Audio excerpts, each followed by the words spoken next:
हमारे भोजपुरी इंडस्ट्री के सुपरस्टार खेसारी लाल यादव जी कभी काल ऐसा गाना गा देते हैं जो कि मतलब कि उसका टाइटल देखने में बहुत ही अजीब लगता है और गाना सुनने में बहुत ही गजब का लगता है।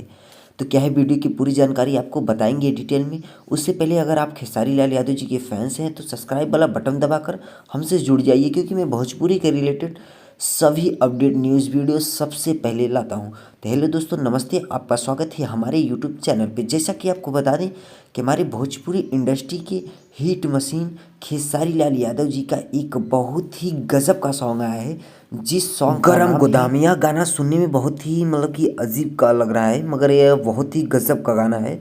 आप जाइए यूट्यूब पर सर्च मारिए गरम गोदाम, एक बार सुनिए, अपना ढेर सारा प्यार आशीर्वाद दीजिए। और एक और पहले ही एक गाना आया था मुरैया जौनपुर के, मगर वह गाना मतलब कि सुनने में बहुत ही अजीब, टाइटल से बहुत ही अजीब लग रहा था कि मुरैया जौनपुर के, मगर बहुत ही गजब का गाना था और चल भी रहा है इसमें मार्केट में। लगता है कि होली पर बहुत ही ज़्यादा चलेगा।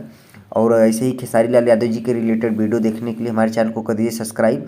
और खेसारी लाल यादव जी के फैंस हैं तो कमेंट बॉक्स में कमेंट करना ना भूलें, क्योंकि मैं इस चैनल पे ज़्यादा से ज़्यादा खेसारी लाल यादव जी के रिलेटेड ही वीडियो लाता है। इस वीडियो में जो भी गलती हुई है आप छोटा भाई समझकर हमें माफ़ करिए।